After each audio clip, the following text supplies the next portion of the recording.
The dust-choked air of Terlingua, Texas, carried the sounds of jeering and angry voices through the scorching summer heat of 1875, as Olivia Moore stumbled through the main street, her wrists bound with rough rope that cut into her skin.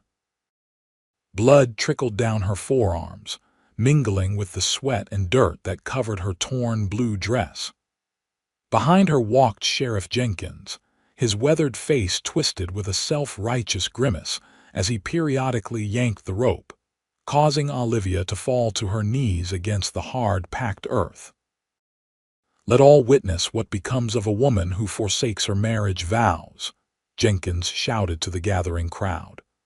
"This harlot will be dragged through our God-fearing town until every citizen has seen her shame."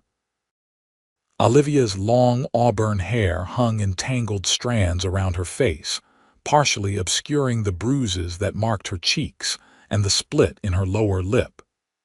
At 25, she had already endured more suffering than most would know in a lifetime. The townspeople of Terlingua, those she had once considered neighbors, now lined the streets, their faces contorted with disgust or perverse fascination. "Please," she whispered, her voice barely audible over the crowd's taunts. "I've done nothing wrong." The sheriff yanked the rope again, harder this time. "Silence! Your lies won't save you now." From the far end of the dusty street, Samuel Zimmerman watched the horrific scene unfold. His tall frame was motionless against the backdrop of the town's only saloon, the Silver Dollar. His hand instinctively moved to the well-worn Colt revolver at his hip, his fingers brushing against the smooth handle. At 32, Sam had seen the darkest aspects of human nature during his time riding with the Texas Rangers, but this display of public humiliation turned his stomach. He had arrived in Terlingua only 3 days prior, seeking nothing more than a quiet place to rest before continuing his journey south. The town, nestled in the shadow of the Chizos Mountains, had appeared peaceful enough, a collection of weathered buildings, a small but bustling mining operation, and people who kept to themselves. It was exactly what Sam had been looking for after leaving the Rangers 6 months ago. Now, however, as he watched the young woman being dragged through the streets like an animal to slaughter, he felt the familiar anger rising within him, the same righteous fury that had led him to join the Rangers in the first place. Enough. The word escaped his lips before he'd made a conscious decision to speak. It was too quiet, swallowed by the crowd's jeering. Sam pushed himself away from the saloon wall and stepped into the street, his spurs jingling with each deliberate stride. The crowd began to part before him, recognizing the dangerous determination in his eyes and the confident way he carried himself. Even those who didn't know him could sense that he was a man accustomed to violence, though he did not seek it. "I said enough." This time his voice boomed across the street, cutting through the noise like a thunderclap. Sheriff Jenkins halted, his grip on the rope momentarily slackening. Olivia collapsed to her knees, gasping for breath, her eyes rising to meet the stranger who had interrupted her humiliation. "This doesn't concern you, mister," Jenkins spat, his free hand moving toward his own pistol. "This woman has been judged by the town council for adultery and abandoning her husband. Justice is being served." Sam's gaze never wavered as he continued walking forward, stopping only when he stood directly between the sheriff and Olivia. Up close, he could see the fear and exhaustion in her emerald eyes, the silent plea for mercy. Something inside him shifted, a recognition, perhaps, of the same weariness he carried in his own soul. "I don't see justice here," Sam replied, his voice steady but cold. "I see a mob and a lawman who's forgotten what that badge stands for." The crowd had fallen silent now, watching the confrontation with bated breath. A few hands moved toward weapons, but no one dared to intervene yet. "You best step aside, stranger," Jenkins warned, his fingers now resting on his holstered pistol. "Unless you want to find yourself in a cell or worse." Sam didn't move. Instead, he knelt down beside Olivia, his eyes never leaving the sheriff's. With one swift movement, he drew a knife from his boot and cut through the ropes binding her wrists. She gasped, pulling her bloody hands to her chest. "Can you stand?" he asked quietly. Olivia nodded, though uncertainty flickered across her face. Sam offered his hand, and after a moment's hesitation, she took it, allowing him to help her to her feet. The sheriff's face had turned a dangerous shade of red. "You are interfering with the law, sir." "One more step and I'll have you shot." "The law," Sam scoffed, turning to face Jenkins fully now. "I rode with the Texas Rangers for 10 years. I know the law. And this," he gestured to Olivia's bloodied wrists, "isn't it?" A murmur rippled through the crowd. The Texas Rangers were respected and feared throughout the territory, even by those who claimed authority themselves. "This woman's been accused of a crime," Jenkins insisted, though his voice had lost some of its conviction. Her husband is a liar and a monster." Olivia spoke for the first time, her voice stronger than Sam expected. "And you know it, Jenkins. The whole town knows it." An older woman at the front of the crowd stepped forward. "She speaks the truth. We've all seen what Victor Moore does to her, the bruises she tries to hide." "Shut your mouth, Margaret," Jenkins snapped. "Victor is a respected businessman. Victor is a drunk who beats his wife," another voice called out from the crowd. It was the town doctor, a normally reserved man who now stood with his shoulders squared. "I've treated her broken ribs, Sheriff. Twice." Sam's jaw tightened as he listened to the revelations. He'd seen enough men like Victor Moore in his time, men who believed ownership of a woman gave them the right to destroy her. "So this is Terlingua justice." Sam addressed the crowd now. "A woman tries to escape a violent husband, and you drag her through town like a criminal." He turned back to Jenkins. "Where is this husband now? I'd like to have a word with him." "That's none of your concern," Jenkins replied, but the uncertainty in his eyes told Sam everything he needed to know. "He's at the saloon," someone in the crowd volunteered. "Where he always is this time of day." Sam nodded, then turned to Olivia. "Can you walk?" She straightened her shoulders, a flicker of strength returning to her eyes. "Yes." "Good. We're going to the saloon, and you're going to tell your story, your true story, to anyone who will listen." He glanced back at Jenkins. "And if the sheriff here tries to stop us, I'll remind him what real law looks like." The threat hung in the air, clear and undeniable. Jenkins' hand fell away from his gun, and he took a step back. "This isn't over," the sheriff warned, but his words carried little weight now that the crowd had begun to murmur among themselves, the tide of public opinion visibly shifting. "You're right about that," Sam agreed, offering his arm to Olivia. After a moment's hesitation, she took it, leaning slightly against his steady frame as they began walking toward the Silver Dollar Saloon. The crowd parted for them, some faces showing shame, others curiosity, and a growing respect. Sam didn't know what awaited them in the saloon, but he knew one thing with absolute certainty. He wasn't going to stand by and watch an innocent woman suffer, not while he still had breath in his body. As they walked, Olivia glanced up at him. "I don't know your name," she said softly. "Sam." "Samuel Zimmerman."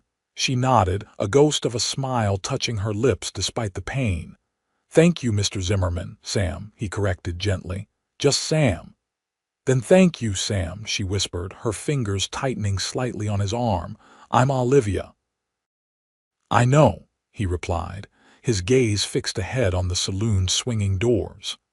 "And I promise you, Olivia, no one's going to drag you anywhere ever again." The Silver Dollar Saloon fell silent as Sam and Olivia entered, all eyes turning toward the unlikely pair. The interior was dim compared to the harsh sunlight outside, and it took a moment for their eyes to adjust. The smell of cheap whiskey, tobacco, and unwashed bodies hung heavily in the air. At the far end of the bar stood a man whose eyes narrowed dangerously at the sight of Olivia.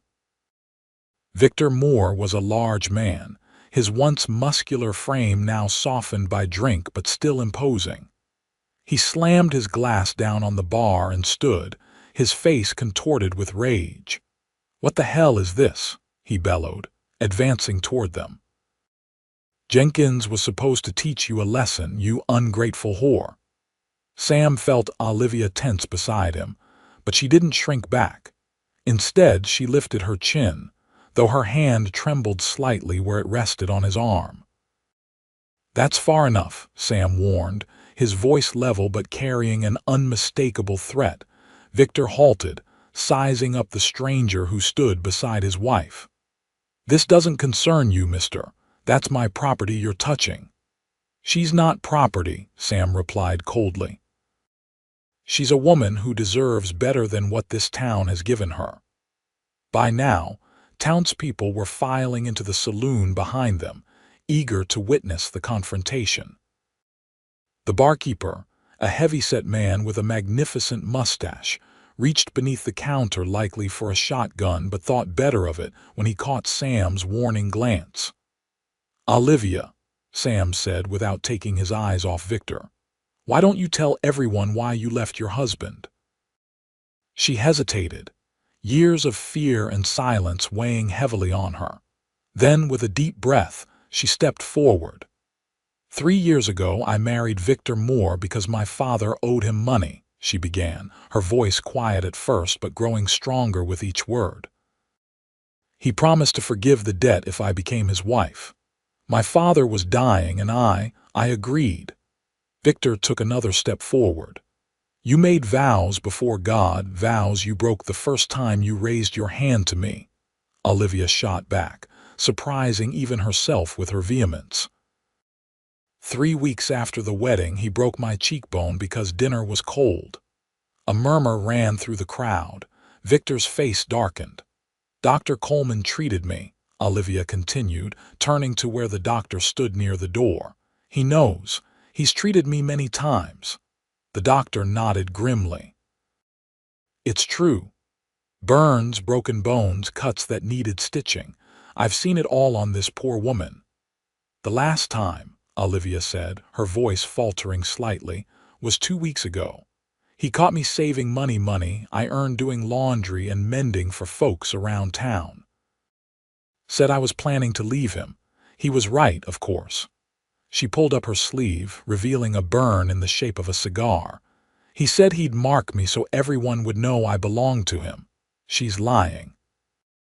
Victor roared, but the uncertainty on the faces around them showed that few believed him now. "The next night," Olivia continued, "I took what little I'd saved and tried to leave on the midnight stage. Sheriff Jenkins caught me at the station and brought me back. Said a woman can't leave her husband without permission. That's when Victor suggested this punishment, to make an example of me." The saloon had fallen deathly quiet. Even the most hardened men present shifted uncomfortably, unable to justify such cruelty. "Is that the kind of town you want to be?" Sam addressed the crowd. "A place where men can treat women worse than animals and call it justice?" Margaret, the older woman who had spoken up in the street, pushed her way forward. "I've seen the bruises. We all have. We just looked away." She turned to Olivia, shame evident on her weathered face. "God forgive us, child. We should have helped you." Victor, sensing the tide turning against him, made a desperate lunge toward Olivia. "You're my wife. You'll come home now," or he never finished his sentence. Sam's fist connected with his jaw with a sickening crack, sending the larger man sprawling onto a nearby table, which collapsed under his weight. Victor lay motionless amid the splintered wood and spilled drinks. "Anyone else think this woman deserves punishment for trying to escape that?" Sam asked, looking around the room. No one spoke. Even Sheriff Jenkins, who had followed them into the saloon, remained silent. His earlier bravado evaporated in the face of public opinion turning against him.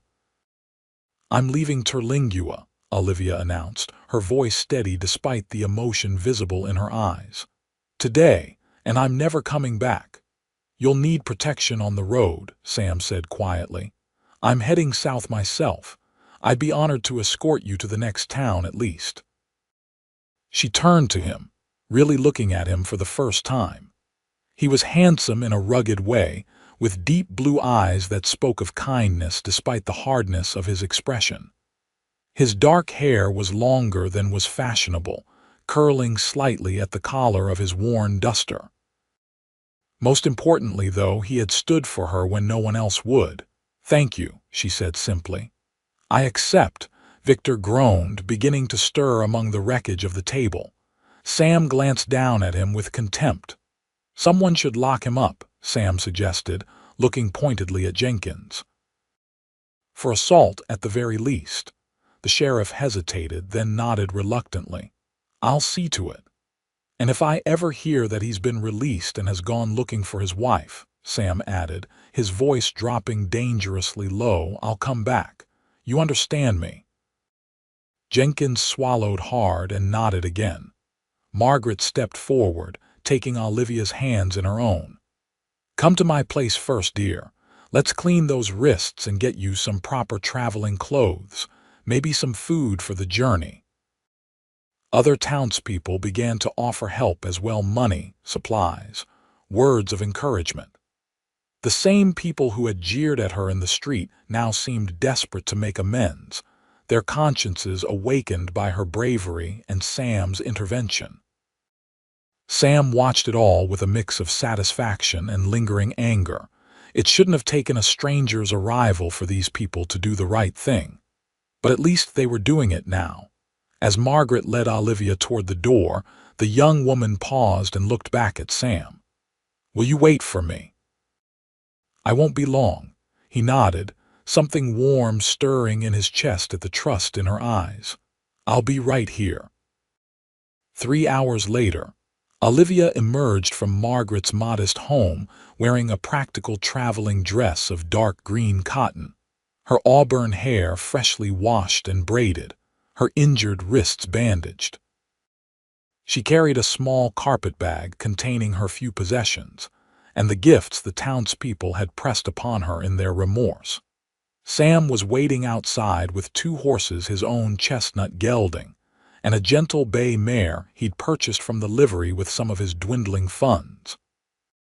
He helped secure her bag to the saddle and offered his hand to assist her mounting.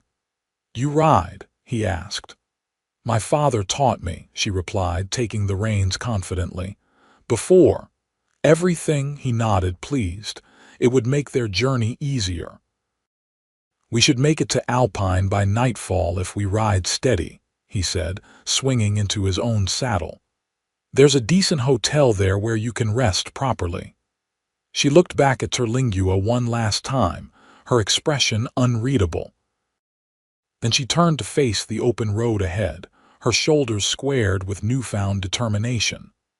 "I'm ready," she said simply. They rode out of town side by side, the setting sun casting long shadows before them. Neither looked back at the town that had failed her so completely. Whatever lay ahead, it had to be better than what they were leaving behind. As the distance between them and Terlingua grew, Sam noticed Olivia's posture gradually relaxing, as though each mile added a little more freedom to her spirit. They rode in comfortable silence for the first hour, the rhythmic sound of hoofbeats and the occasional call of a desert bird the only interruption to their thoughts. "Why did you help me?" Olivia finally asked as they navigated a narrow path that wound between towering red rock formations. "You don't know me. You had no reason to risk yourself." Sam considered her question carefully, watching as a hawk circled lazily in the darkening sky above them. "I've seen too many people look the other way when someone needed help," he said finally. Done it myself sometimes. But there comes a point when you can't just ride past anymore. She studied his profile, noting the way his jaw tightened slightly at whatever memory had surfaced. "You were a Texas Ranger, you said," he nodded. "For 10 years. Joined up when I was 22, just a kid thinking I could make the frontier a safer place." A wry smile touched his lips. "Found out it wasn't that simple." "Why did you leave?" The question hung between them, and for a moment Olivia thought he might not answer. When he did, his voice was quieter, touched with regret. "Last winter, we were tracking a gang that had been robbing stage coaches near the border, caught up to them in a small town much like Terlingua. There was a shootout. A little girl got caught in the crossfire." He paused, his eyes fixed on the horizon. "She didn't make it." "I'm sorry," Olivia said softly. "It wasn't my bullet that killed her. The gang leader shot her when he was trying to escape, but I was in charge of that operation. I should have been more careful, should have cleared the street." He shook his head. "After that, I couldn't wear the badge anymore, turned it in and started riding south, no particular destination in mind." She absorbed his story, understanding the weight he carried. "So you're running too?" Sam glanced at her, surprised by her perception. "I suppose I am, in a way." The path widened as they emerged from the rock formations onto a flat stretch of land. In the distance, the Chisos Mountains loomed against the darkening sky, their peaks tinged with the last golden rays of sunlight.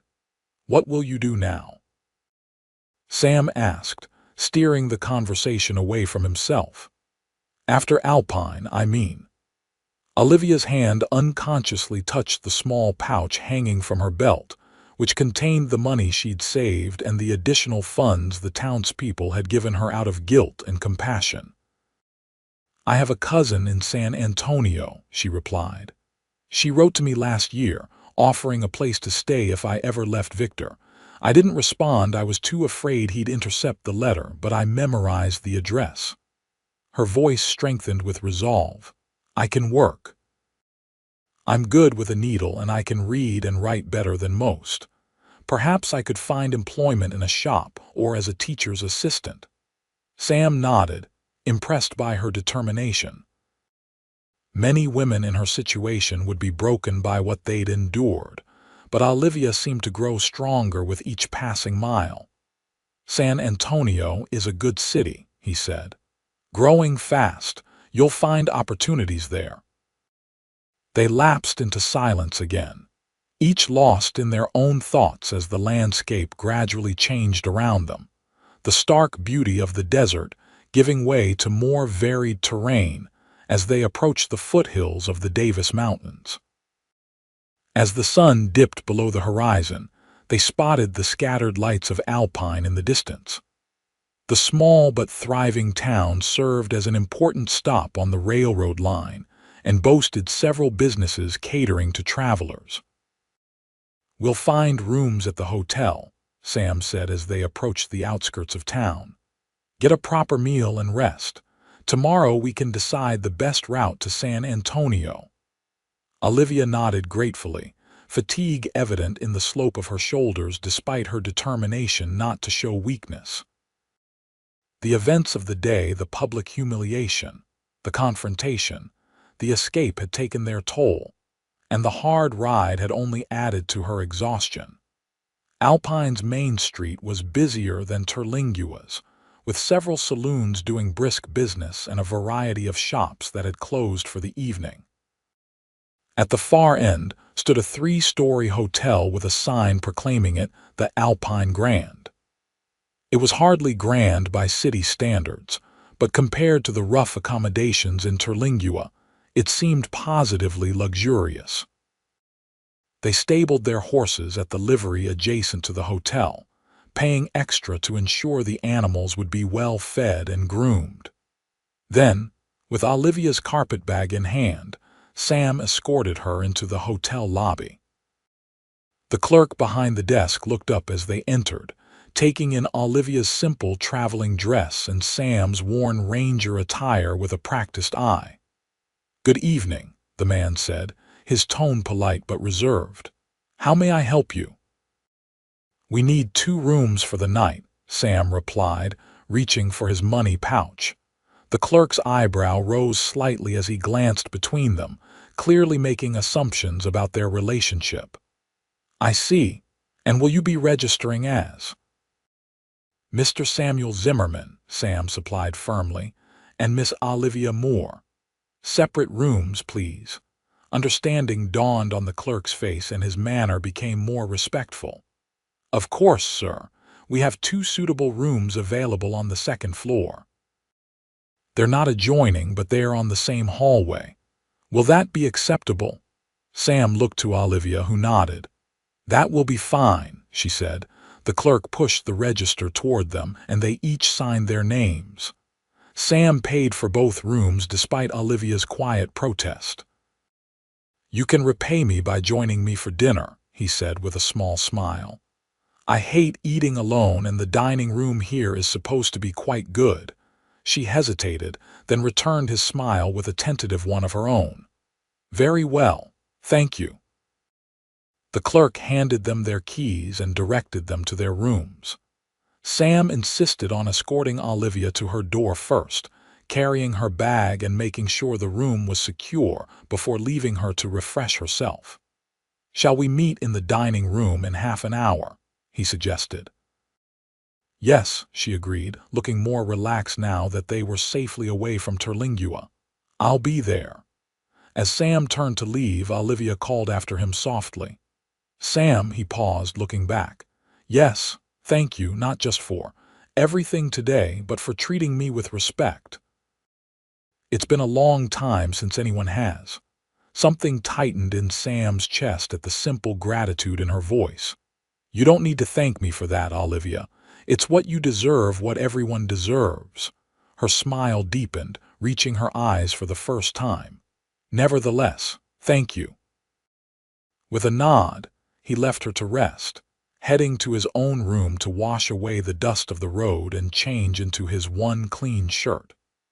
As he did so, he found himself thinking about Olivia's smile and how he'd like to see more of it in the days ahead. The dining room of the Alpine Grand was modestly elegant, with white tablecloths and polished silverware that reflected the warm glow of oil lamps. When Sam entered, freshly shaved and wearing his best, and only, clean shirt, he spotted Olivia already seated at a corner table. She had changed into a simple blue dress that complemented her auburn hair, which now hung loose around her shoulders, its natural waves catching the lamplight. For a moment, Sam simply stood in the doorway, struck by how different she looked from the frightened, battered woman he had first seen being dragged through Terlingua. Even with the healing cut on her lip and the fading bruise on her cheek, she was undeniably beautiful. She glanced up, catching him watching her, and a faint blush colored her cheeks. Sam made his way across the room, nodding politely to the other diners as he passed. "You look." He hesitated, searching for a word that wouldn't sound too forward. "Rested," he finished awkwardly, taking the seat across from her. A small smile played at the corners of her mouth. "Thank you. It's amazing what clean water and a moment of peace can do." She gestured to the pot of tea on the table. "I took the liberty of ordering tea. I hope you don't mind."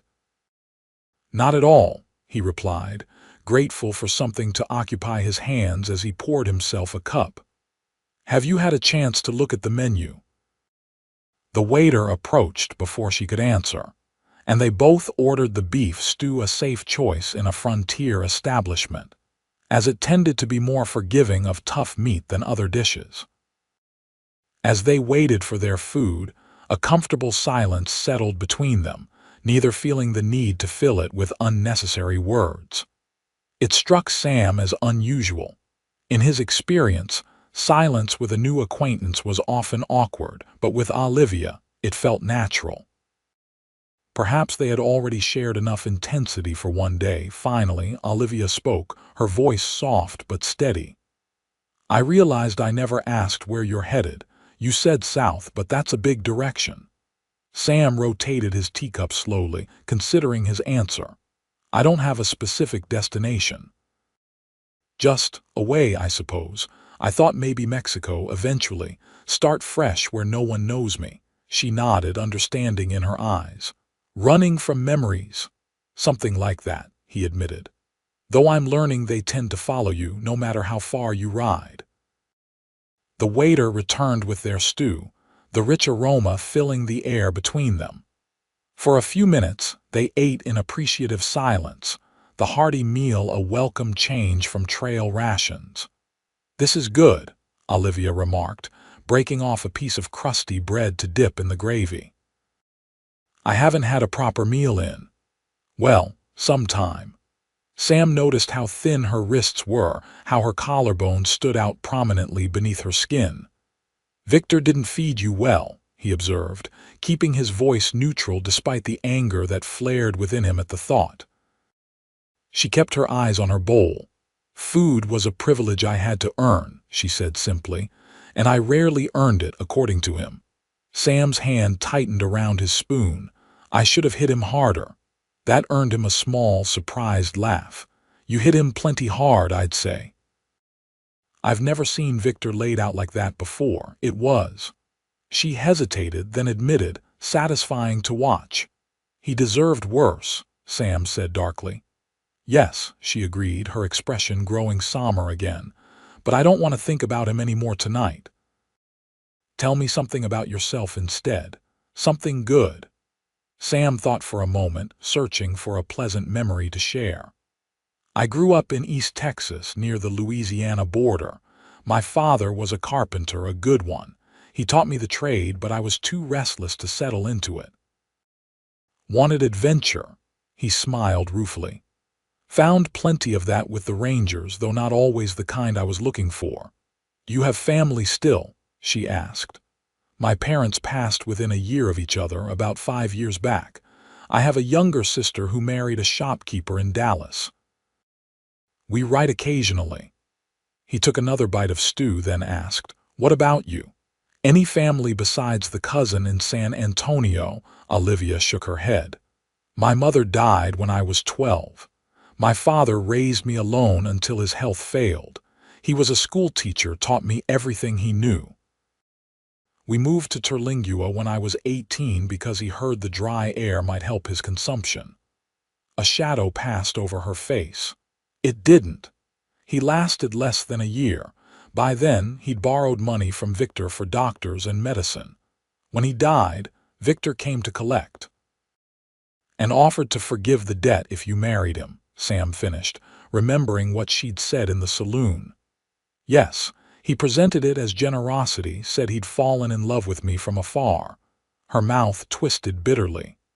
I was naive enough to believe him at first. Thought perhaps I could learn to care for him in return.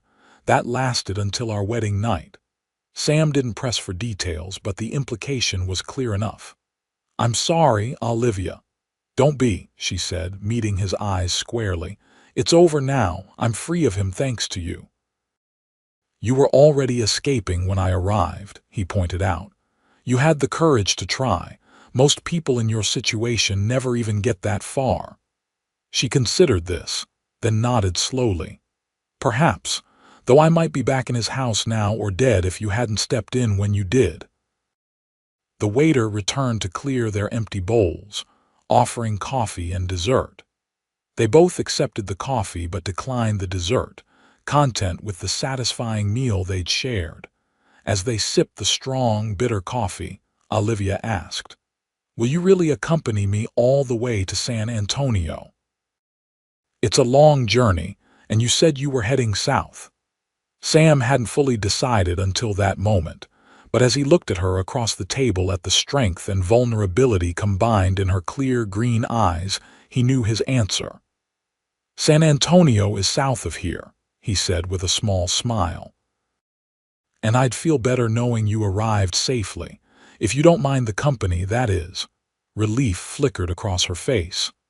I don't mind at all. In fact, I'm grateful for it. They finished their coffee in companionable silence. both aware that something had shifted between them, a tentative trust forming that neither had expected when the day began. As they rose to leave the dining room, Sam noticed Olivia sway slightly on her feet, the fatigue of the day finally catching up with her. Without thinking, he offered his arm for support, and she took it gratefully. "You need rest," he said as they climbed the stairs to the second floor. "It's been a long day." "The longest," she agreed, stifling a yawn behind her free hand. "But also, strangely, one of the best. Is that odd?" "Not at all," Sam replied softly. "Sometimes the worst days and the best ones are the same. They're the days that change everything."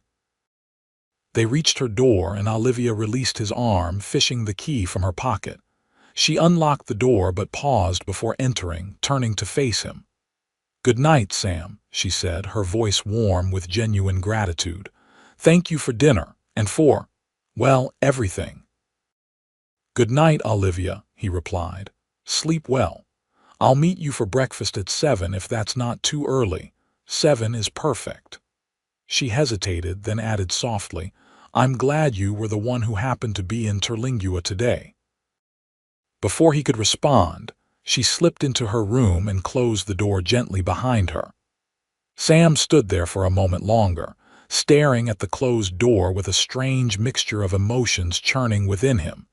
He was glad, too more glad than he could properly explain, even to himself. The journey from Alpine to San Antonio would take at least a week on horseback, following the winding trails through the hill country. They set out early the next morning, the rising sun casting long shadows across the dusty road ahead of them.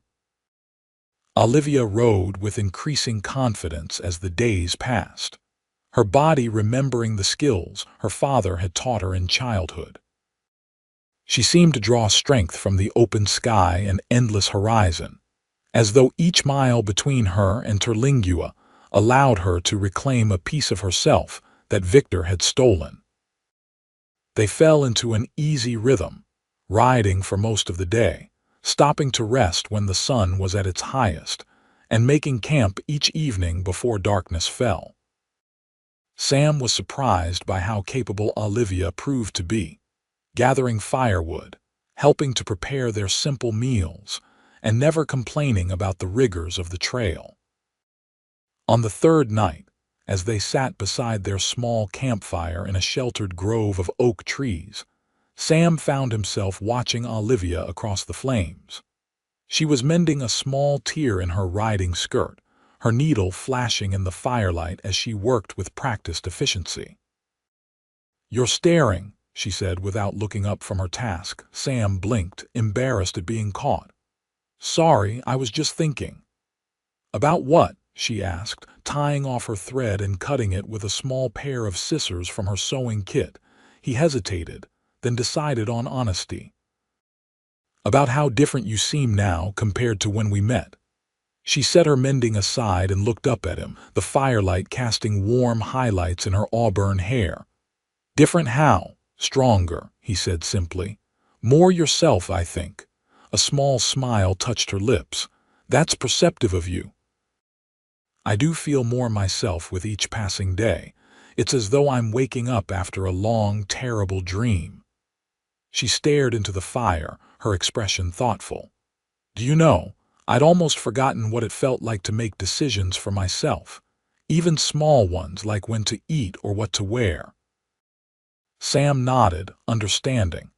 Control is a powerful thing. Taking it away from someone is one of the cruelest things you can do. "Yes," she agreed softly. "And the strange thing is, it happens so gradually that you hardly notice it happening. First, it's just easier to wear the dress he prefers to avoid an argument. Then it's changing how you speak, who you talk to. Before you know it, you're a shadow of yourself, tiptoeing through your own life, terrified of doing anything wrong." The pain in her voice made Sam's chest tighten. "But you found the courage to leave," he reminded her. "That takes remarkable strength." She looked up at him, her eyes reflecting the dancing flames. "I wasn't always strong. For 3 years I let him. I endured things no one should have to endure. I told myself it was my duty, that I'd made vows before God. Survival isn't weakness, Olivia, Sam said gently. And those vows go both ways. He broke his promise to honor and cherish you the first time he raised his hand. She nodded, drawing her knees up to her chest and wrapping her arms around them. That's what I finally realized. It wasn't until he caught me saving money to leave that I understood he would never change. That night after She gestured vaguely to her arm where the cigar burn was healing. I lay awake listening to him snore and knew I would die if I stayed. Either he would kill me in one of his rages, or my spirit would just fade away completely. Sam stared into the fire, his jaw tight with anger at what she had endured. I've seen men like Victor before. They don't stop. They can't. The need to control, to dominate, it consumes them. Have you ever? She began, then stopped, seemingly unsure how to phrase her question. Hurt a woman? Sam finished for her, meeting her gaze steadily. No, never. I was raised better than that. My father taught me that a man's strength was for protecting those who needed it, not for causing fear. Relief flickered across her face. He sounds like a good man, your father. He was, Sam agreed, his voice softening with memory. Simple, hardworking, honest. Everything I tried to be, though I think I complicated things more than he ever would have. By joining the Rangers, she asked. He nodded. He didn't understand why I couldn't be content with carpentry, with staying in one place and building a life there. But I had this idea that I needed to do something bigger, something that mattered. A rueful smile touched his lips. Took me years to realize that the quiet life he lived mattered just as much, maybe more. Olivia studied him thoughtfully. It's not too late, to build that kind of life. Maybe, he conceded, though doubt colored his tone, after what happened with that little girl. I'm not sure I deserve that kind of peace. We've all made mistakes, Sam, she said softly. The fact that you care so deeply about what happened, that you hold yourself responsible even though it wasn't your fault, that shows the kind of man you are. Her words touched something deep within him, a wound that had been festering since that terrible day. No one, not even his fellow Rangers, had offered him that kind of absolution. Thank you, he said simply, unable to elaborate on the emotions her words had stirred. They fell silent, the crackling of the fire and the chorus of night insects filling the space between them.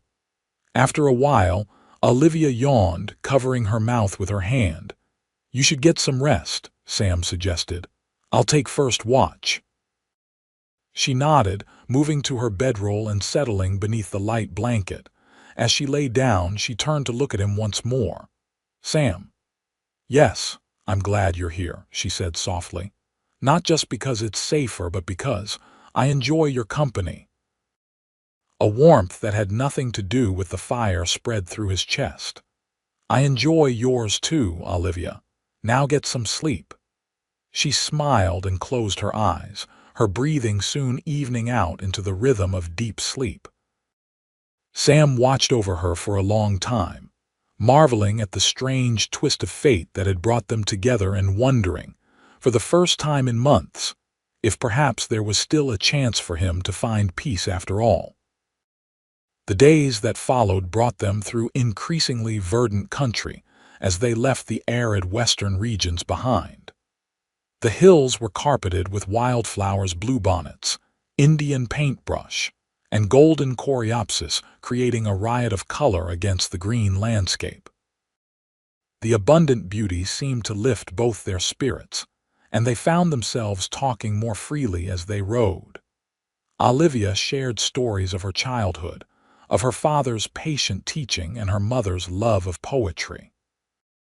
Sam told her about his time with the Rangers, focusing on the good they had done, the families they'd protected, the outlaws they'd brought to justice, the communities they'd helped to build. By unspoken agreement, They avoided the darker topics of their pasts, preferring to dwell on pleasant memories and observations about the world around them. Yet the shadows remained, occasionally visible in a faraway look or a sudden silence. On the 5th day of their journey, they encountered another traveler on the road, an elderly peddler with a wagon full of wares, heading west toward El Paso. They shared his fire that evening, trading news and accepting his hospitality. The old man assumed they were husband and wife, and neither corrected him, finding it simpler to maintain the pretense for one night. As they prepared their bedrolls on opposite sides of the fire, Sam caught Olivia watching him with an expression he couldn't quite decipher. "What is it?" he asked quietly, mindful of the peddler already snoring nearby. She shook her head slightly. "Just thinking how strange life is. A week ago I was trapped in a nightmare I thought would never end. Now I'm here, under the stars, free to go wherever I choose." Her eyes held his across the fire. "It doesn't seem quite real sometimes." "It's real," he assured her, "and no one's going to take that freedom from you again." She smiled, her face softening in the golden firelight. "Good night, Sam." "Good night, Olivia." The next morning, they bid farewell to the peddler and continued on their way. The trail grew more traveled as they approached the outskirts of Kerrville, a town large enough to boast a proper hotel and several businesses. "We should stop here for the night," Sam suggested as they crested a hill and saw the town spread before them. "Get a proper meal and a real bed. We could both use the rest."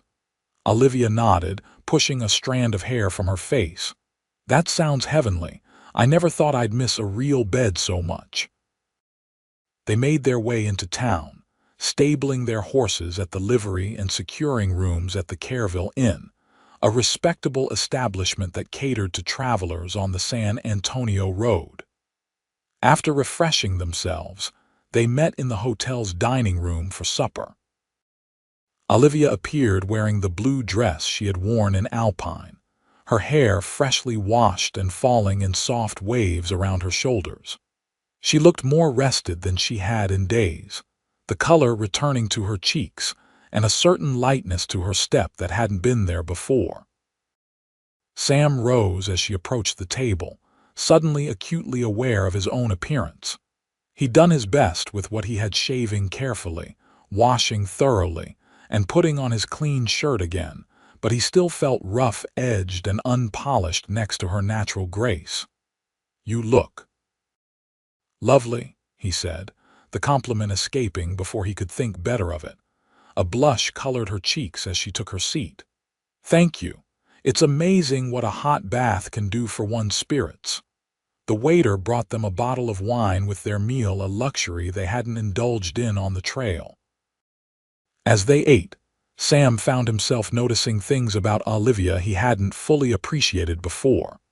The way her eyes crinkled slightly at the corners when she smiled genuinely, the graceful movement of her hands as she spoke, the musical quality of her laugh when something amused her.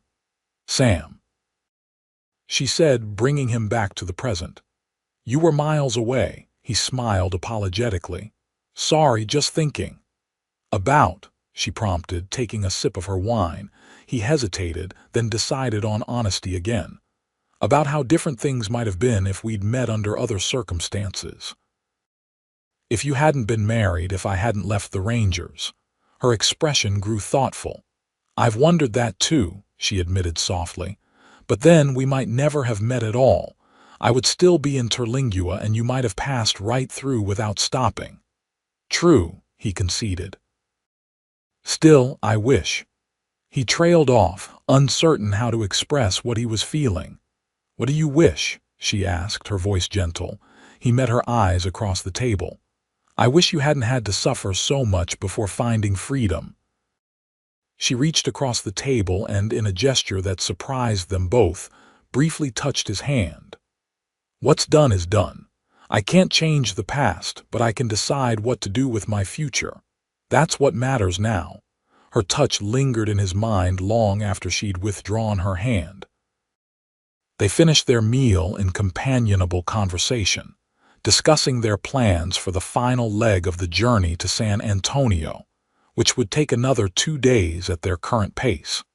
As they prepared to leave the dining room, Sam noticed a poster on the wall near the door. It announced a small traveling show performing in the town square that evening: music, dancing, and various entertainments to break the monotony of frontier life. "Would you like to go?" he asked, gesturing toward the poster. "It might be a pleasant diversion." Olivia's face lit up with genuine excitement. "Yes. I haven't seen any kind of performance in years." Victor thought such entertainments were frivolous. The bitterness that flickered briefly across her face at the mention of her husband's name reminded Sam of just how recently she had escaped that life. Yet her resilience continued to amaze him: how quickly she embraced new experiences, how determined she was to reclaim the joy that had been denied her for so long. They made their way to the town square, where a small crowd had already gathered around a makeshift stage. Lanterns hung from surrounding trees, casting a warm glow over the scene. A trio of musicians played lively fiddle tunes while a man in a colorful vest acted as master of ceremonies, introducing various acts. Sam found them a place to stand near the back of the crowd, conscious of Olivia's slight frame beside him. When a particularly skilled fiddler took the stage and launched into a spirited reel, he felt her begin to sway in time with the music, her foot tapping against the packed earth.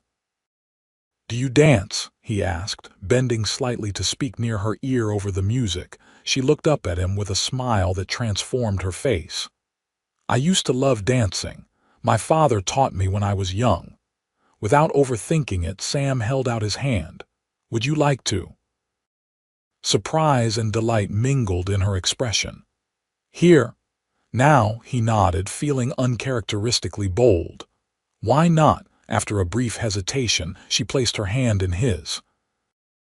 "I might be a bit rusty," she warned as he led her toward the area in front of the stage where several other couples were already dancing. "That makes 2 of us," Sam admitted with a smile. "It's been years since I've done more than watch from the sidelines." As they joined the dancers, Sam placed his hand respectfully at Olivia's waist, taking her other hand in his. The contact sent an unexpected warmth through him, but he focused on the steps, determined not to embarrass either of them. To his relief, they fell into rhythm together with surprising ease. Olivia followed his lead gracefully, her initial uncertainty quickly giving way to confident movement as the music flowed around them. When he spun her, the sound of her laughter, free and unguarded, made something in his chest tighten with an emotion he wasn't ready to name. They danced through 3 tunes before stepping aside to catch their breath. Olivia's cheeks were flushed, her eyes bright with exhilaration. "That was wonderful," she said, her voice breathless. "I'd forgotten how much I enjoyed dancing." "You're very good at it," Sam replied, aware that he was still holding her hand and reluctant to let go. She squeezed his fingers gently before releasing them. "So are you, Mr. Zimmerman. You've been hiding your talents." The rest of the evening passed in a pleasant blur of music, performances, and shared enjoyment. By the time they returned to the hotel, a comfortable warmth had settled between them, something more than friendship, though neither was ready to acknowledge it. At her door, Olivia turned to face him, her expression suddenly serious. "Sam, I want you to know something." "What is it?" he asked, concerned by her change in demeanor. "When we reach San Antonio and I go to my cousin's home." She hesitated, then continued, "I don't want that to be goodbye." "Not unless that's what you want." The simple admission caught him off guard. In truth, he had been avoiding thoughts of their inevitable parting, pushing them away whenever they surfaced. "It's not what I want," he said finally, his voice low and sincere. "But Olivia, your freedom is new. I wouldn't want to impose on that or rush you into anything." She smiled, understanding in her eyes. I appreciate that, and you're right, I do need time. Time to heal, to rediscover who I am without fear shadowing every moment. She took a deep breath. But I also know that meeting you has been the best thing to happen to me in years, and I'm not ready for that to end. Relief and something warmer flooded through him. Then it won't, he promised. We'll take things one day at a time, and when we reach San Antonio, we'll figure out what comes next. She nodded, visibly relieved by his response. Good night, Sam. Good night, Olivia. As he walked to his own room, Sam realized his steps felt lighter than they had in months. The weight of guilt and regret that had driven him to leave the Rangers was still there, but somehow less crushing. For the first time since that terrible day, he found himself thinking about the future with something approaching hope. The final leg of their journey to San Antonio took them through increasingly settled country, with more farms and homesteads dotting the landscape. As they approached the outskirts of the city on the afternoon of the seventh day, Olivia grew quieter, her expression thoughtful, nervous. Sam asked as they paused on a hilltop overlooking the sprawling town below. A little, she admitted. I haven't seen Cousin Martha since I was a child. What if she doesn't welcome me? What if she's moved or... She didn't finish the thought, but Sam understood her fear. If that happens, we'll figure something else out, he assured her. You're not alone anymore, Olivia. She gave him a grateful smile, straightening her shoulders with renewed determination. You're right. Whatever happens, I'll face it. They rode into the city as the sun began its descent toward the horizon.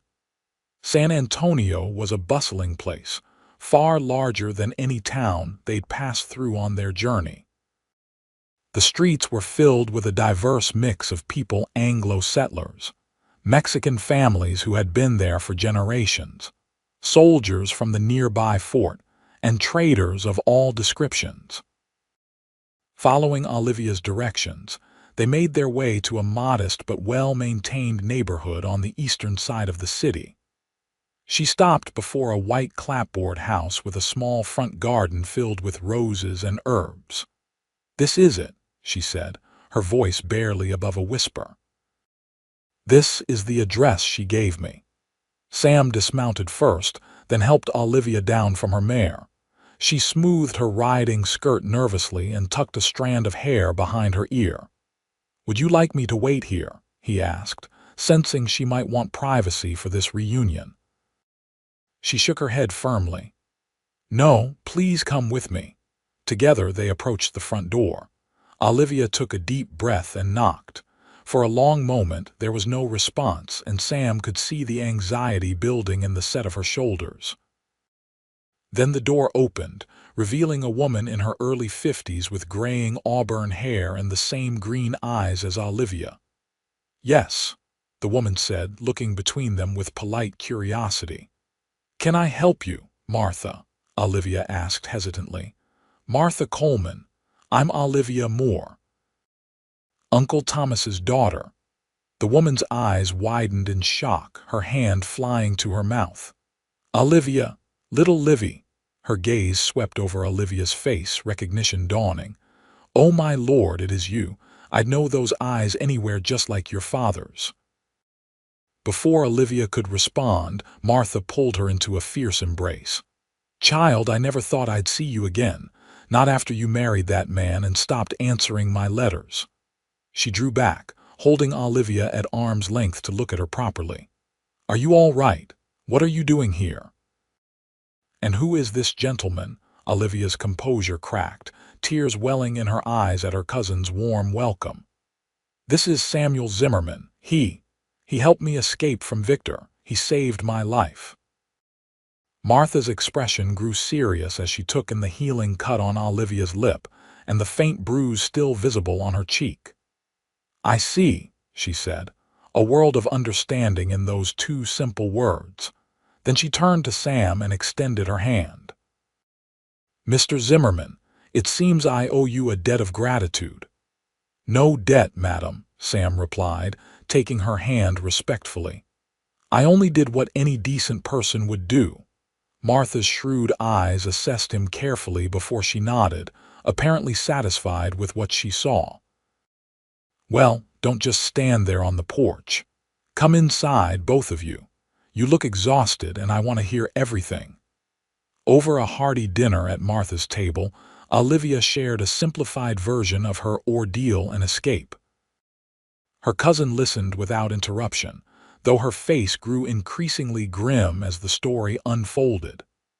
"I always feared something like this," Martha said when Olivia had finished. "Your father wrote to me when you were first courting, saying Victor Moore seemed like a fine match. But after the wedding, when your letters became so formal and infrequent, I suspected something was wrong." "I'm sorry I didn't reach out sooner," Olivia said softly. "He read everything I wrote, controlled everyone I spoke to." Martha reached across the table to squeeze her hand. "Don't you dare apologize, Olivia Moore. None of this was your fault. The important thing is that you're here now and you're safe." She glanced at Sam. "Thanks to Mr. Zimmerman's intervention." Sam shifted uncomfortably under her scrutiny. "Olivia would have found her way to freedom with or without me. She's remarkably strong." "Yes, she always was," Martha agreed with a fond smile, "even as a child. But strength doesn't mean you should have to face such things alone." She turned back to Olivia. "You'll stay here with me, of course, for as long as you need. The spare room is yours." Relief washed over Olivia's face. "Thank you, Martha. I don't know how to repay you." "Hush," her cousin interrupted gently. "Family doesn't need repayment. Besides, I've been rattling around this house alone since Harold passed 3 years ago. Having company will be a blessing." After dinner, Martha showed Olivia to the spare bedroom, leaving Sam alone in the small parlor. He stood by the window, looking out at the darkening street and feeling strangely adrift. Their journey was over. Olivia had found the sanctuary she sought. His promise to see her safely to San Antonio was fulfilled. He should feel satisfied, he thought. Proud even, that he had helped right a terrible wrong. Instead, he felt a growing emptiness at the thought of riding away from this house, away from her. The sound of footsteps made him turn. Martha stood in the doorway, studying him with the same shrewd expression she'd worn earlier. "Olivia is getting settled," she said, coming to stand beside him at the window. "She's exhausted, poor thing. The journey has taken a toll, to say nothing of what came before." Sam nodded, unsure what to say. "She told me more about you while we were upstairs," Martha continued. "Former Texas Ranger, heading south with no particular destination in mind." She gave him a sidelong glance. "Sounds like a man running from something." Her directness caught him off guard. "Perhaps I am," he admitted. "MMM." She considered this, then asked, "And what are your intentions toward my cousin, Mr. Zimmerman?" The question, plainly put, demanded an honest answer. "I care for her," he said simply. "More than I expected to. But she needs time and space to heal, to find herself again after everything she's been through. The last thing I want is to impose on her freedom when she's only just reclaimed it." Martha's expression softened. A considerate answer, and a wise one. She was silent for a moment, then added, "There's a boarding house 3 streets over. Decent place, fair rates. If you're looking for somewhere to stay while you consider your next move." Hope stirred in Sam's chest. "I wouldn't want to overstay my welcome here." "You helped bring Olivia safely to me when she had no one else to turn to," Martha replied firmly. "You'll always be welcome in my home, Mr. Zimmerman. But I think we both know that's certain. Propriety must be maintained, especially given Olivia's situation." He understood her meaning perfectly. Olivia was, technically, still a married woman. Her reputation was precarious enough without adding the complication of a man staying under the same roof, regardless of the innocence of the arrangement. "Of course," he agreed. The boarding house sounds ideal. And perhaps if Olivia is willing, I could call on her now and then, while I'm in San Antonio. A knowing smile touched Martha's lips. I think she would like that very much. She turned from the window, her expression becoming more serious. But Mr. Zimmerman, Sam, a word of caution. Olivia has been through a terrible ordeal. She's stronger than she appears, but healing takes time. I understand, he said. I won't rush her. She sets the pace. Martha studied him for a long moment, then nodded, apparently satisfied. Good. Now, would you like to say good night to her before you go? I believe she's still awake. Sam hesitated, then nodded. Martha led him upstairs to the spare bedroom door and knocked gently. Olivia, Mr. Zimmerman would like to say good night before he goes. Come in, Olivia called softly. Martha opened the door and stepped aside to let Sam enter, though she remained in the doorway, a subtle chaperone. Olivia sat on the edge of the bed, her hair loose around her shoulders, wearing what appeared to be a borrowed nightgown and robe.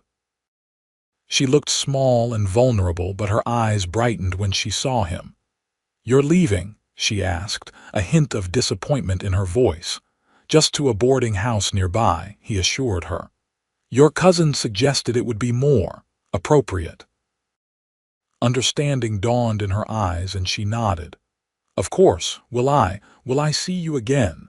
The uncertainty in her voice tugged at his heart. If you'd like to, he said carefully.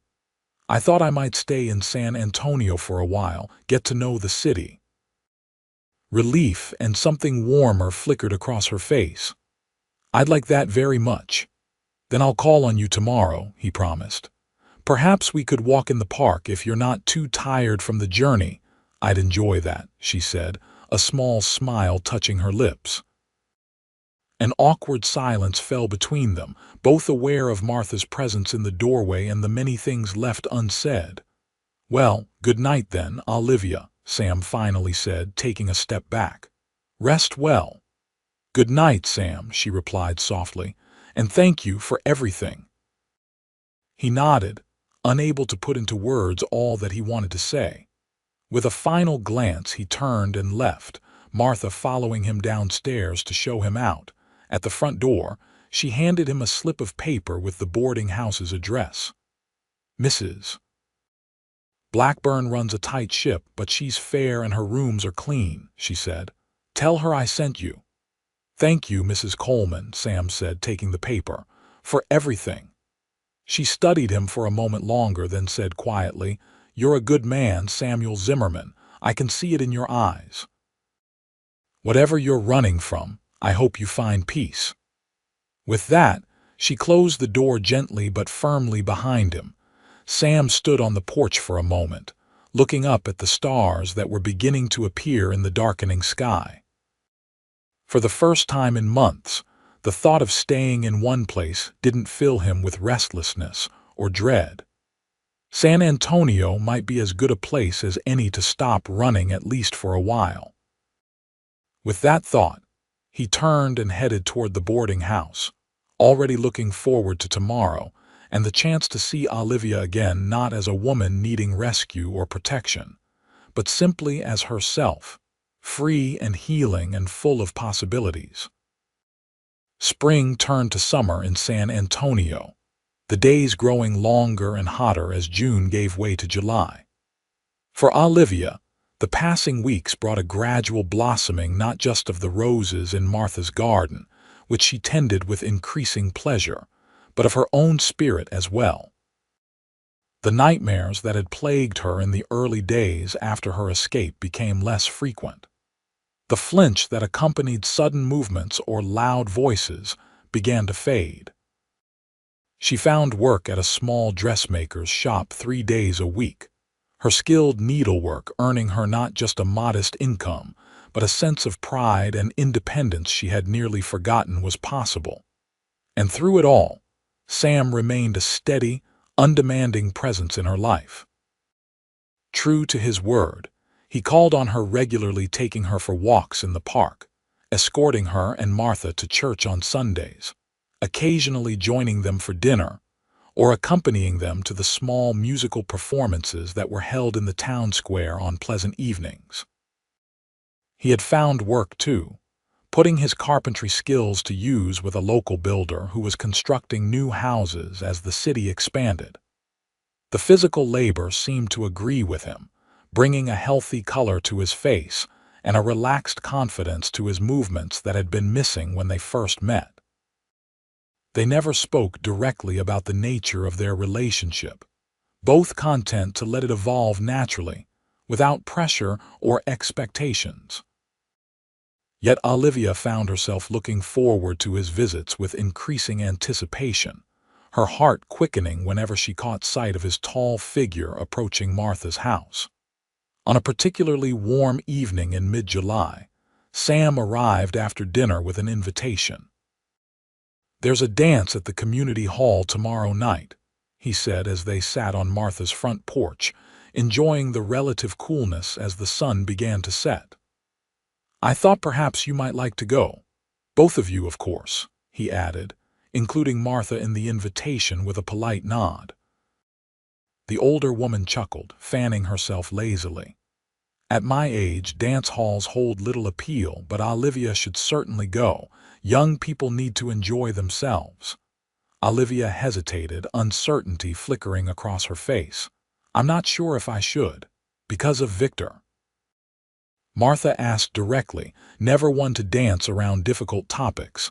Olivia nodded, her hands twisting nervously in her lap. "Technically, I'm still his wife. People might talk." "Let them," Martha said firmly. "You filed the divorce papers, and everyone who knows you understands the situation. Besides, it's just a dance, not an engagement." Sam watched the exchange without comment, though Olivia could see the careful way he measured his expression, not wanting to influence her decision. "Would you like to go?" he asked simply when she remained silent.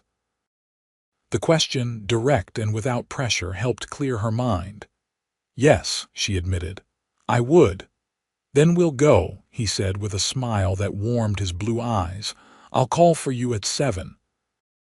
The following evening, Olivia found herself standing before the mirror in her bedroom, critically assessing her appearance. The dress she wore was new, her first significant purchase with her own earnings from the dress shop. It was a deep forest green that complemented her auburn hair and brought out the color of her eyes, more fashionable than anything she had owned during her marriage to Victor, who had preferred her in drab, matronly garments that wouldn't attract attention. Martha appeared in the doorway, her expression softening as she took in the sight of her young cousin. "You look beautiful, Livy," she said warmly. "That color suits you perfectly." Olivia turned from the mirror, smoothing her hands nervously over the skirt. "Are you sure this is proper?" "Going to a dance when my divorce isn't yet final." Martha came to stand beside her, adjusting a lock of Olivia's hair that had escaped its pins. "In the eyes of God and any decent person, your marriage ended the moment Victor betrayed his vows by raising his hand to you. The law is merely catching up to what is already true." She squeezed Olivia's shoulders gently. "You deserve happiness, my dear. Don't let fear of gossip rob you of it." A knock at the front door signaled Sam's arrival. Olivia took a deep breath, steadying herself, then descended the stairs to meet him. The look on Sam's face when he saw her made any lingering doubts vanish. His eyes widened slightly, and for a moment he seemed at a loss for words. "You look—" he began, then shook his head slightly, a smile spreading across his face. "Beautiful doesn't seem adequate." The sincerity in his voice brought a warm blush to her cheeks. "Thank you. You look quite handsome yourself." It was true. Sam had clearly made an effort for the occasion, wearing a new shirt and vest, his dark hair neatly trimmed, his face freshly shaved. He offered his arm with a formal politeness that made her smile. "Shall we?" The community hall was transformed for the evening's festivities, with lanterns hanging from the rafters and wildflowers adorning every table.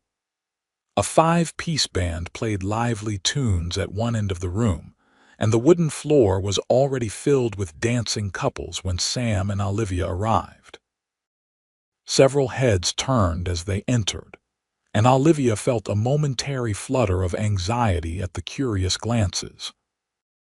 But the whispers that followed seemed more appreciative than condemning, and when Sam led her confidently onto the dance floor for a waltz, she found herself relaxing into the music and the solid strength of his arms. "You're still an excellent dancer, Mr. Zimmerman," she remarked as they moved smoothly among the other couples. "I have an excellent partner," he replied with a smile that reached his eyes. "And please, after all we've been through together, can't it just be Sam?" She laughed, the sound free and unguarded. "Sam it is, then, and I'm just Olivia." "There's nothing just about you, Olivia Moore," he said softly, his expression growing more serious. "You're the bravest, most remarkable woman I've ever known." The simple sincerity of his words touched something deep within her. For a moment, they simply looked at each other, the rest of the room fading around them as the waltz drew to a close. The spell was broken by the band striking up a lively reel. Sam raised an eyebrow in question, and Olivia nodded eagerly, ready to lose herself in the energetic dance. They whirled and spun among the other dancers, laughing when they occasionally missed a step, enjoying the simple pleasure of movement and music and each other's company. Later, flushed and slightly breathless, they retreated to the refreshment table for cool drinks. A woman Olivia recognized from church approached them, her expression friendly but curious. "Olivia, dear, it's so lovely to see you enjoying yourself," the woman said, her gaze flickering between Olivia and Sam with barely concealed interest. "And Mr. Zimmerman, isn't it? I don't believe we've been formally introduced. I'm Mrs. Henderson." Sam nodded politely. "A pleasure, madam." "I understand you're a carpenter," Mrs. Henderson continued, her tone making it clear this was merely preliminary to the questions she really wanted to ask. "Yes, madam. Working with Mr. Daniels on the new houses over on Crockett Street." "How nice. And you two met?" "On the road from Terlingua, I believe." Such a romantic story, the way Martha tells it. Olivia tensed slightly, anticipating judgment or disapproval, but Mrs. Henderson's smile remained genuine. "Reminds me of how I met my Harold, God rest his soul," the older woman continued before either could respond. "He pulled me from a runaway carriage in New Orleans, saved my life and stole my heart in the same moment." She patted Olivia's arm. "When you find a good man, dear, you hold on to him. They're rare enough in this world." With that, she drifted away to join another group of church ladies, leaving Olivia and Sam in a somewhat awkward silence. "I'm sorry if that made you uncomfortable," Olivia said after a moment. "Martha must have shared more of our story than I realized." Sam shook his head, his expression thoughtful. "I'm not uncomfortable. Are you?" She considered the question honestly. "No," she realized. "I'm not. It's strange. 6 months ago, the thought of being the subject of gossip would have terrified me. Now, I find I don't particularly care what people think." A slow smile spread across Sam's face. "That's a kind of freedom too, isn't it?" "Yes," she agreed, something warm unfurling in her chest at his understanding. "Yes, it is." The band began a slower tune and Sam offered his hand. Another dance. As they moved together on the floor, Olivia was acutely aware of Sam's hand at her waist, the solid warmth of him, the way his eyes never left her face. Something had shifted between them tonight, a recognition of feelings that had been growing for months, now impossible to ignore or deny. When the dance ended, Sam didn't immediately release her hand. "Would you like to step outside for some air?" he asked, his voice lower than usual. "It's getting rather warm in here." The night air was indeed cooler, though still warm with the lingering heat of the July day. They walked a little way from the hall to a small garden area where benches had been placed for those seeking respite from the crowded dance floor. The music drifted out to them, muted but still audible. They sat side by side, not touching but close enough that Olivia could feel the warmth radiating from Sam's body. For a while, they simply enjoyed the relative quiet and the canopy of stars above them. "Olivia," Sam said finally, his voice soft in the darkness. "There's something I've been wanting to tell you, something I've been feeling for some time now." Her heart quickened, a mixture of anticipation and nervous energy coursing through her. "Yes." He turned to face her, his expression serious but warm. "When we met, you were in the worst moment of your life and I was running from mine. I never expected." He paused, searching for words. "I never expected to find someone like you, someone who would make me want to stop running." Olivia's breath caught in her throat. "Sam, please, let me finish," he said gently. "I know your divorce isn't final yet. I know you're still healing from what you endured with Victor. I don't want to rush you or pressure you in any way." He took a deep breath. "But I need you to know that I've fallen in love with you, Olivia Moore. Completely, irreversibly in love.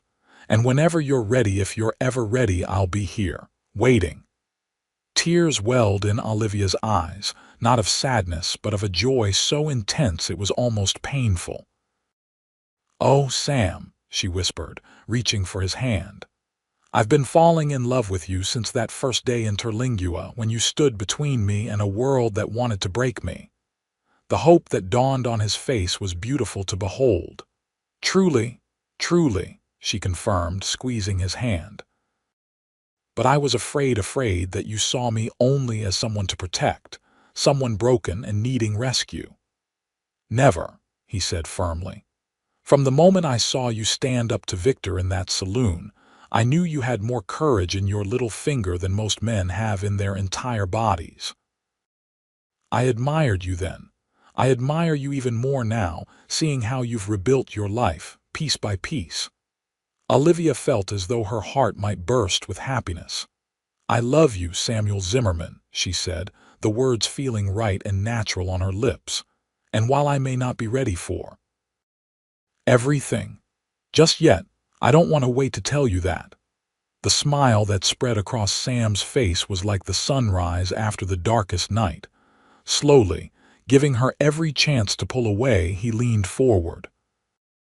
Olivia met him halfway, her eyes fluttering closed as their lips met in a kiss that was gentle and respectful but filled with promise. When they drew apart, Sam rested his forehead against hers, his hand coming up to cup her cheek tenderly. "We have all the time in the world," he murmured. "I'm not going anywhere." In that moment, under the vast Texas sky filled with stars, Olivia felt the last shadows of her past begin to recede. The future stretched before them, uncertain in its details but secure in one essential truth. Whatever came next, they would face it together. Autumn brought cooler temperatures to San Antonio, and for Olivia, the final decree of her divorce. The document arrived by post on a crisp October morning, the legal terminology confirming what she had known in her heart for months. She was free. Martha found her sitting on the front porch, the papers in her lap, tears streaming silently down her face. "Oh, my dear," her cousin said, settling beside her on the swing. "Are those happy tears or sad ones?" "Both, I think," Olivia admitted, wiping her cheeks. "Relief, certainly, but also grief, in a way. For the girl I was, who believed in love and marriage and thought she would have a very different life than the one she got." Martha wrapped an arm around her shoulders. "That girl isn't gone, Livy. She's right here, a little wiser, a little stronger, but still believing in love. I see it every time Sam comes to call." Olivia smiled through her tears. "He's been so patient, Martha, so kind and understanding." "He loves you," Martha said simply. "Real love is patient. It waits, it endures, it gives without demanding in return. She squeezed Olivia's shoulders. Your father would have approved of him, you know. He always said he wanted you to find a man with a gentle heart and strong hands. The thought of her father's approval brought fresh tears to Olivia's eyes, but they were healing tears. I wish he could have met Sam. I think he knows, Martha said softly. Somehow, I think he knows. They sat in companionable silence for a while, the gentle creaking of the porch swing the only sound beyond the occasional birdsong. What will you do now? Martha asked eventually. Now that it's official. Olivia looked down at the papers in her lap, running her fingers over the embossed seal of the court. I'm not sure, she admitted. Sam and we haven't really discussed the future in concrete terms. He's been so careful not to pressure me. But if he were to ask, Martha prompted gently. A slow smile spread across Olivia's face, warmth blooming in her chest. If he were to ask, I would say yes, she said softly. With all my heart. That evening, when Sam called after finishing work at the carpentry shop, Olivia showed him the divorce papers. They sat together on the porch swing, Martha having tactfully excused herself to attend to urgent matters in the kitchen. So it's done, Sam said, carefully folding the papers and returning them to her. How do you feel? Olivia considered the question, wanting to give him a truthful answer. Lighter, she said finally. As though I've been carrying a weight for so long that I'd forgotten what it felt like not to have it pressing on me, and now it's gone. He nodded, understanding in his eyes. Freedom is like that. You don't realize how heavy the chains were until they're removed. Exactly, she smiled, turning to face him more fully. But there's something else, Sam, something I've been wanting to tell you. His expression grew serious, though his eyes remained warm as they met hers. What is it, Olivia? She took a deep breath, gathering her courage. These past months with you have been the happiest of my life. You've been so patient, so respectful of my need to heal and find myself again. But I don't want to wait anymore. Hope flickered across his face, though he kept his voice carefully neutral. Wait for what? For us, she said simply. For whatever comes next. I love you, Samuel Zimmerman. I'm free now, truly free in every sense, and I want to share that freedom with you if you'll have me. For a moment, Sam seemed stunned, as though he'd been waiting so long for this moment that he couldn't quite believe it had arrived. Then a smile broke across his face like the sun emerging from behind clouds. If I'll have you, he repeated, his voice thick with emotion. Olivia, loving you has been the greatest privilege of my life. Being allowed to stand beside you, to watch you reclaim your strength and your joy. He shook his head, words failing him momentarily. There's nothing I want more than to share whatever comes next with you. He reached into his pocket and withdrew a small object, holding it in his closed fist for a moment. I've been carrying this for weeks, he admitted with a rueful smile. Waiting for the right moment, waiting for you to be ready. He opened his hand to reveal a simple but elegant ring, a small pearl nestled in a setting of polished silver. It's not diamonds or gold, but it's perfect, Olivia whispered, her eyes filling with tears. It's absolutely perfect. Sam slid from the swing to kneel before her, taking her hand in his. Olivia Moore, will you marry me? Will you let me spend the rest of my life trying to make you as happy as you've made me? Yes, she said without hesitation, joy bubbling up inside her like a spring. Yes, with all my heart. As he slipped the ring onto her finger, Olivia was struck by the contrast between this moment and the day she had agreed to marry Victor. Then, she had been filled with resignation and duty, sacrificing herself for her father's sake. Now, she chose freely, with clear eyes and a full heart, knowing exactly who Sam was and who she herself had become. He rose to sit beside her again, and she leaned into him, resting her head on his shoulder as his arm encircled her. They sat that way for a long time, watching the sunset paint the sky in shades of gold and pink, content in their shared happiness and the promise of the future stretching before them. From the window, Martha watched them with a satisfied smile, discreetly wiping away a tear. She had seen enough of life's cruelties to recognize a genuine miracle when it appeared. Two wounded souls finding healing in each other's company, darkness giving way to light, fear transformed into hope. "Well done, Thomas," she whispered, thinking of her long-departed cousin, Olivia's father. "Your daughter found her way home after all." The wedding took place on a perfect spring day in April of 1876, exactly 1 year after Sam had first seen Olivia being dragged through the streets of Terlingua. The symmetry of the timing was not lost on either of them, a full circle of seasons bringing them from that darkest day to this brightest one. They chose to marry in the small church, where Olivia and Martha attended services, with only close friends in attendance. Olivia wore a gown of ivory silk, simple but elegant, which she had designed and sewn herself with help from the other women at the dress shop, where she now worked as a full partner rather than a mere employee. As Sam watched her walk down the aisle toward him, radiant in the sunlight streaming through the stained glass windows, he felt a sense of wonder that still took him by surprise. The lost, broken woman he had first seen in Terlingua had blossomed into this confident, joyful person who had chosen, against all odds, to entrust her heart to him. When they spoke their vows, their voices were clear and steady, each word a promise made in full awareness of its weight and meaning. They had both seen how easily vows could be broken, how the words "till death do us part" could become a prison sentence rather than a blessing.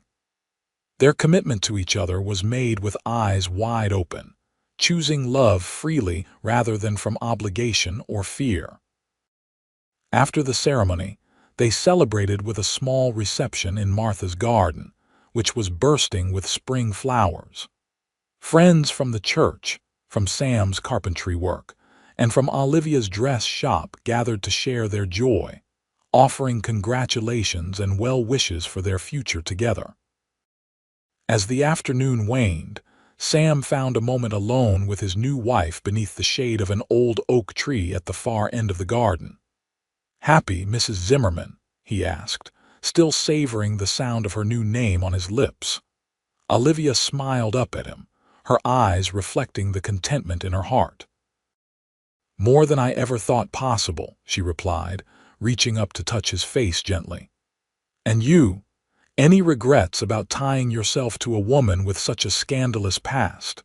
He caught her hand and pressed a kiss to her palm. "Only that I didn't find you sooner, before you had to endure so much pain." His expression grew serious. "But Olivia, nothing in your past is scandalous. You survived. You escaped. You rebuilt your life. There's no shame in any of that, only courage." She leaned into him, drawing strength from his solid presence and unwavering support.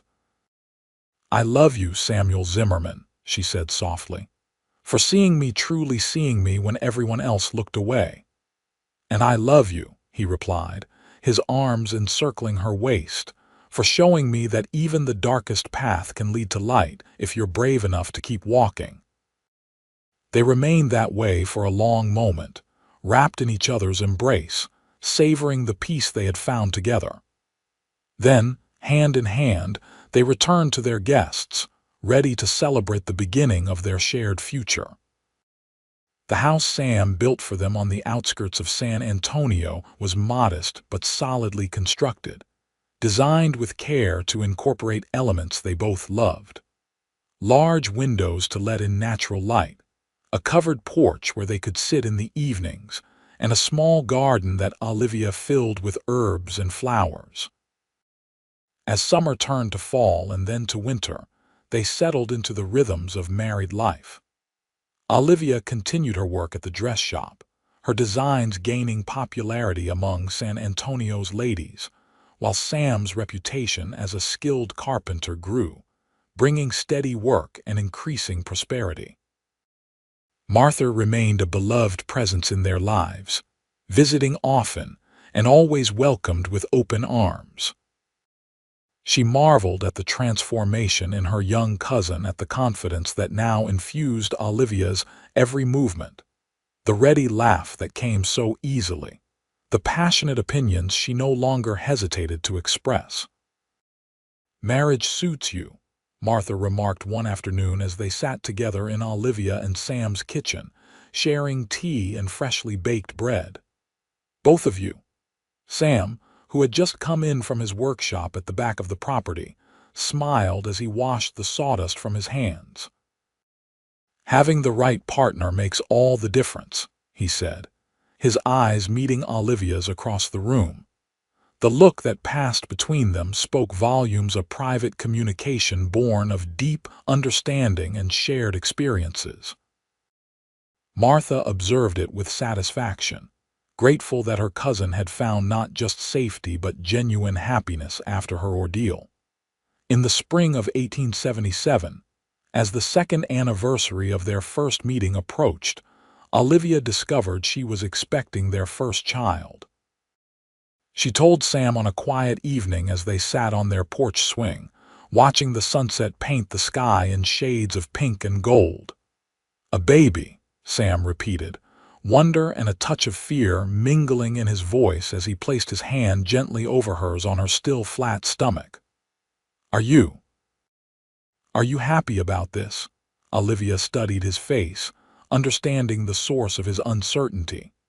They had discussed children, of course, but always in abstract terms, both aware of the shadows from their pasts that sometimes still lingered. "I am," she said softly, covering his hand with her own. "I'm nervous, of course, but mostly, I'm happy. The idea of creating a family with you, Sam, a real family, built on love and respect and kindness, it feels like the final piece of healing I didn't know I needed." Relief and joy transformed his expression. "A family," he repeated, his voice thick with emotion. "Something I thought I'd never have after." He didn't need to finish the thought. They both knew he was thinking of the little girl who had died in the crossfire during his last mission as a ranger, the tragedy that had sent him riding south with no destination in mind. "You'll be a wonderful father," Olivia said with absolute certainty. "You have so much love to give, Sam, and so much wisdom to share." He pulled her gently into his arms, his cheek resting against her hair. "And you'll be an extraordinary mother. Our child will be the luckiest person in Texas, having you to guide them."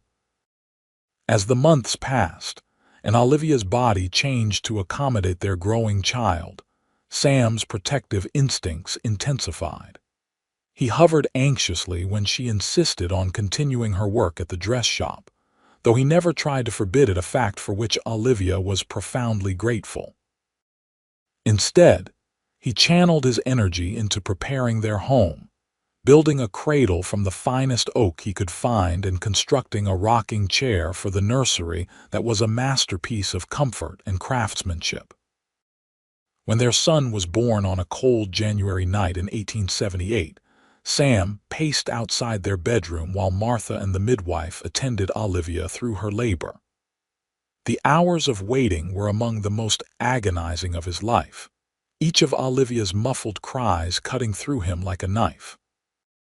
Finally, as dawn broke over the horizon, the bedroom door opened to reveal Martha, tired but smiling. "You have a son, Sam," she said, her voice warm with joy. "A beautiful, healthy boy. And Olivia is fine, exhausted but fine. You can go in now." The sight that greeted him as he entered the bedroom would remain etched in his memory forever. Olivia, pale but radiant, propped up against the pillows with a tiny bundle cradled in her arms. She looked up as he approached, her face illuminated with a love so pure it took his breath away. "Come meet your son," she whispered, her voice hoarse from the hours of labor. Sam sat carefully on the edge of the bed, his hands trembling slightly as Olivia passed him the swaddled infant. The baby's face was red and slightly squashed from the birth, with a dusting of dark hair across his head. As Sam cradled him, the tiny boy opened his eyes blue as all newborns were, though Sam secretly hoped they would turn green like his mother's in time. "He's perfect," Sam managed, his voice choked with emotion. "Absolutely perfect." "What shall we name him?" Olivia asked softly. They had discussed several possibilities, but had decided to wait until they met their child before making a final choice. Sam studied the tiny face, feeling a surge of protectiveness and love unlike anything he had ever experienced. "What about Thomas?" he suggested. "After your father." Tears welled in Olivia's eyes. "Thomas," she repeated, testing the name. "Yes, Thomas Samuel Zimmerman." "Samuel," he echoed, surprised by her addition of his own name. She reached out to touch his face, her fingers gentle against his cheek. "For the man who saved us both," she said simply. "The man who taught me that love doesn't have to hurt, that strength can be gentle, that freedom is found in choosing rather than in running away." Sam captured her hand and pressed a kiss to her palm, too overwhelmed to speak. In that moment, holding his son and looking into the eyes of the woman he loved, he felt a sense of completion, of having finally arrived at a destination he hadn't known he was seeking.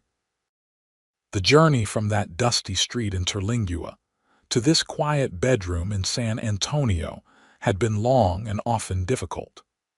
Both he and Olivia carried scars that would never fully fade, visible ones on her body, invisible ones in his soul. But they had found in each other not just healing but a new beginning, a chance to build something beautiful from the ashes of their pasts. As the first rays of sunlight streamed through the bedroom window, illuminating the three of them in its golden glow, Sam made a silent vow to his newborn son. Thomas would grow up knowing only love and safety, respect and kindness. He would learn that true strength lies not in domination, but in protection, not in causing fear, but in creating sanctuary. And he would know, every day of his life, that he was born from a love that had overcome the darkest odds, a love that began when a cowboy stood in the way of cruelty and said simply, "Enough." In the years that followed, the Zimmerman family thrived. Thomas grew into a sturdy, curious boy with his mother's green eyes and his father's quiet determination. He was joined 2 years later by a sister, Margaret, named for Olivia's mother, and Martha, whose steady presence remained a blessing in their lives until her peaceful passing in the winter of 1882. San Antonio grew around them, the small frontier town transforming gradually into a bustling city. Sam's carpentry business expanded to include 3 apprentices, and a reputation that brought commissions from as far away as Austin and Houston. Olivia's dress shop became one of the most respected establishments in the city, her designs sought after by women of all social classes who appreciated their elegance and practicality. They never returned to Terlingua, though occasionally news reached them through travelers or old acquaintances. They learned that Sheriff Jenkins had eventually been voted out of office, replaced by a younger man with more progressive ideas about justice. Victor Moore, after serving a brief sentence for assault, had left town under a cloud of scandal and debt, reportedly heading for California. No one seemed to know or care what had become of him after that. On the 10th anniversary of their wedding, Sam surprised Olivia with a special gift, a locket containing miniature portraits of Thomas and Margaret, painted by a traveling artist who had recently visited San Antonio. On the back, he had inscribed a simple message: "For the woman who taught me the meaning of enough." Olivia questioned him about it as they sat on their porch swing that evening, the children already tucked into bed, the spring air soft around them. "What does it mean?" she asked, running her finger over the inscription. "The meaning of enough," Sam smiled, his arm comfortably around her shoulders. At 42, his dark hair was beginning to show strands of silver at the temples, and fine lines had appeared around his eyes, evidence, Olivia liked to think, of a decade spent smiling more than frowning. "When I first saw you in Terlingua," he explained, "being dragged through that street, I said one word: enough. It was instinct more than anything else, the simple recognition that what was happening was wrong and had to stop." Olivia nodded, remembering that moment with a clarity that had never dimmed despite the passage of time. "I remember. It was the first time anyone had ever stood up for me against Victor or the town. But over the years," Sam continued, "I've come to understand that enough means so much more than just stopping something wrong. It means recognizing when something is right, when it's complete, when it's exactly what you need." He tightened his arm around her slightly. "You and our children, this life we've built together, it's enough. More than enough. It's everything I never knew I was looking for until I found you." Tears welled in Olivia's eyes at the simple eloquence of his words. After a decade of marriage, Sam still had the ability to surprise her with the depth of his feeling, to make her heart swell with love just when she thought it couldn't possibly hold any more. "It's enough for me too," she whispered, leaning into his embrace. "More than I ever dreamed possible." As they sat together in the gathering twilight, the sounds of the city muted by distance and the gentle rustle of the oak trees around their property, Olivia reflected on the long journey that had brought them to this moment of peace and contentment.